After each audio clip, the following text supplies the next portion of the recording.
Y ya le comentábamos que José Ángel Gurría, el exsecretario de la Organización para la Cooperación y el Desarrollo Económicos, declinó en participar en el proceso por la candidatura presidencial del Frente Amplio por México, pero a cambio va a encabezar la elaboración del proyecto de nación de este frente, de esta coalición de partidos y organizaciones civiles. Y está aquí en el estudio, me da mucho gusto saludarlo. ¿Cómo estás, José Ángel? Buenos días.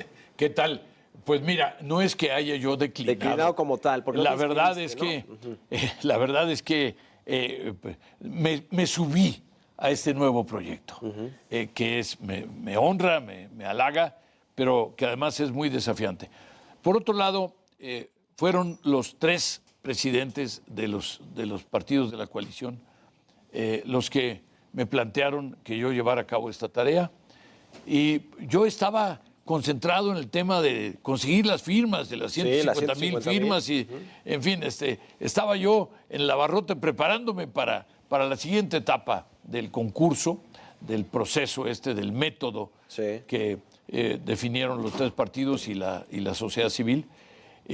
Y entonces, pues, me sorprendió la propuesta, pero al mismo tiempo me di cuenta de la trascendencia, y en ese momento, pues, decidí que efectivamente, después de una consulta con mi esposa, decidí que efectivamente yo abandonaría mi intención de participar en el proceso y me dedicaría a la elaboración de este proyecto de nación, de este plan de gobierno, de la primera coalición en México. No hay una tradición de coaliciones, no hay una cultura de coaliciones, y la complejidad de una coalición no solo es entre tres partidos, típicamente, normalmente es entre partidos, ¿no? Las coaliciones. Ahora están las organizaciones, pero ahora está la sociedad civil también participando. Ya. Ahora, para ganar elecciones se requiere emoción, se requiere que haya buen candidato, que haga que la gente salga a votar por el candidato o candidata, pero también un proyecto, que es lo que tú vas a elaborar, José Ángel Gurría. El presidente López Obrador, cuando llegó al gobierno, traía dos banderas, una contra la corrupción y una de primero los pobres. ¿Cuál va a ser la bandera del Frente Amplio por México? Yo te diría que ambos, que lamentablemente no hemos avanzado, pero además, yo te diría buen gobierno, unidad. Lo que no podemos tener es que el jefe político esté no solo dividiendo, polarizando a la sociedad. Polarizando a la sociedad, sino inclusive confrontando a la sociedad. Tenemos que recuperar la unidad. ¿Para qué? Para hacerle frente a todos los retos de los que estamos hablando, de retomar el crecimiento económico, del tema de este avance que ha habido lamentablemente, el avance de la pobreza, el avance de las desigualdades, el tema de la salud, que se ha desmantelado el sistema, el tema de la educación, el impacto brutal que tuvo la pandemia, el tema de la productividad, el tema de la competitividad, el tema del campo, el tema de la infraestructura, el tema del agua. El tema es, además, yo te diría que sobre los diagnósticos hay consenso, pero el problema es la solución. Yo transformé a la OCDE en una caja de soluciones.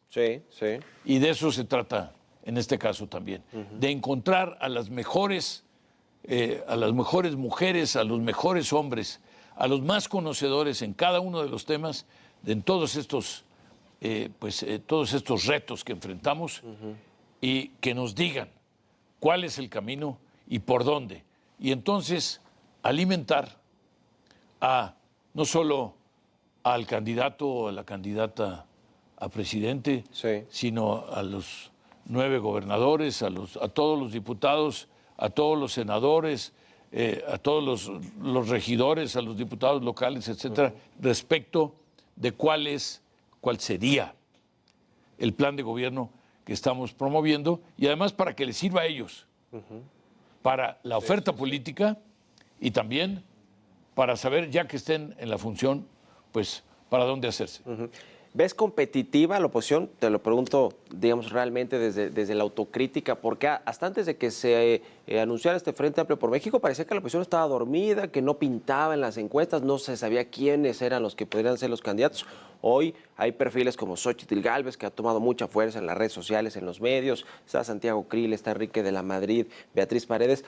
¿Ves realmente competitiva la oposición ya en una elección contra Morena en el 2024? Morena que tiene 22 o 23 estados gobernados, que tiene el presupuesto federal, que tiene la marca del presidente López Obrador. ¿Van a competir en realidad? Absolutamente.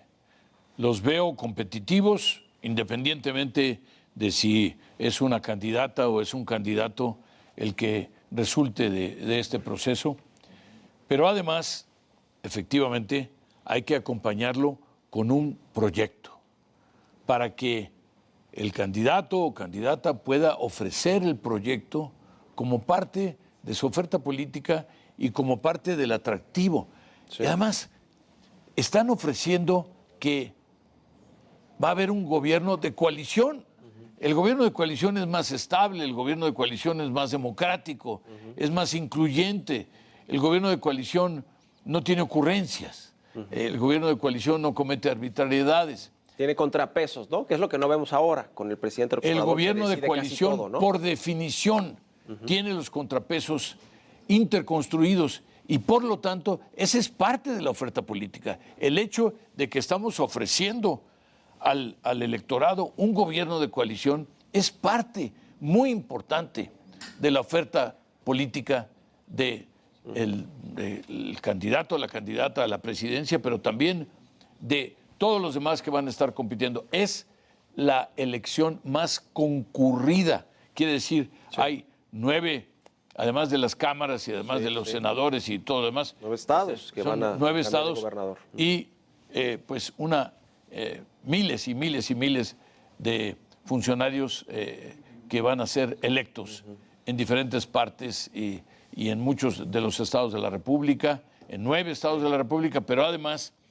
se cambia, pues, obviamente todo el Congreso, la Cámara de Diputados, el Senado. Así es. Este discurso del presidente López Obrador de los tecnócratas, los neoliberales, los conservadores, la mafia del poder. Tú fuiste canciller, fuiste secretario de Hacienda, muchos años secretario general de la Organización de la Cooperación para el Desarrollo Económicos, el Club de los Ricos, le dicen. ¿Cómo vamos a contrarrestar esto con el presidente López Obrador y Morena?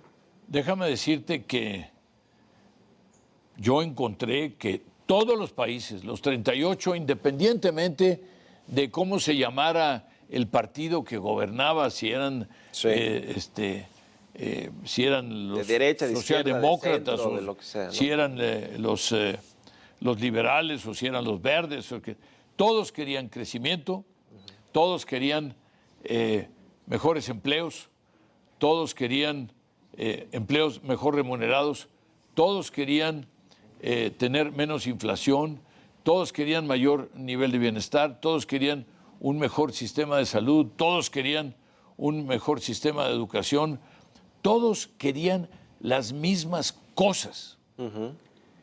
Y yo te diría que cada vez más se iban pues borrando las diferencias ideológicas y ciertamente en el momento en que llegaban a ejercer el poder, sí, había mucho menos ideologización del puesto, del trabajo, y mucho más pragmatismo, y buscaban todos lo mismo, que es que las políticas públicas se traduzcan en un mayor nivel de bienestar, un mayor nivel de vida de la población.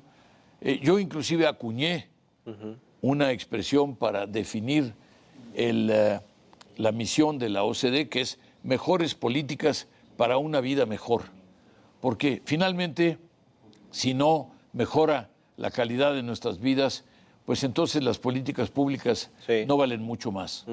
Ahora, ¿cómo va a ser posible aterrizar todos estos conceptos de bienestar en lo económico, en la salud, en el tema de la pobreza, a la gente que va a salir a votar? Es decir, ¿cómo traducir estos mensajes que a veces pudieran resultar un tanto técnicos a la gente? Porque eso es lo que ha hecho muy bien Morena y el presidente López Obrador. ¿Cómo va a ser posible? Mira, la gente, no hay que subestimar a la gente. Uno cree que la gente es pura emoción y que no reciben pues argumentos relativamente complejos, como dices tú, Sí. pero que ni siquiera son tan complejos. Dice, bueno, ¿y quiere usted crecer a cero? Como en esta administración, o prácticamente a cero, ¿verdad? Poco por encima de cero, o quiere usted crecer al 5%. ¿No? Bueno, en mi caso, yo te diría, yo puedo hablar con autoridad porque el último año en que yo fui secretario de Hacienda, pues crecimos al 7%. Y eso yo lo puedo decir con mucho orgullo. ¿Por qué? Porque había confianza. El presidente Zedillo inspiraba confianza. Las medidas y las políticas públicas que promovía el presidente Zedillo inspiraban confianza. ¿Y qué sucedió? Le podíamos ofrecer a la población un mayor nivel de bienestar y le podíamos ofrecer a la población mayores empleos Sí. y mejor remunerados. Y eso la gente lo entiende perfectamente bien. La gente entiende cuando le dicen, ya no tienes servicio de salud. Sí, sí. Se no desmanteló el padece todo servicio de eso, salud. sí. O están muy contentos, efectivamente reciben todos estos apoyos. Qué bueno que así sea. Qué bueno que reciban, están nuestras leyes inclusive, pero el problema es que están muy contentos hasta que una persona se enferma de una enfermedad recurrente de un cáncer Sí, o crónica. o de una cosa crónica, de diabetes, de alta tensión, etcétera, y que requiere no solo atención médica recurrente, sino además medicinas, Sí, sí. que en este momento pues lamentablemente escasean. Pues vamos a estar en contacto porque esto va para largo y te agradezco que hayas venido aquí al estudio, José Ángel Gurría. Vas a estar participando ahí en el proyecto del Frente Amplio por México y estaremos en contacto. Gracias por haber venido aquí al Heraldo. Absolutamente. Muchísimas gracias por la invitación. Que estés muy bien. Bueno, pues con esto nos despedimos. Muchas gracias por habernos acompañado.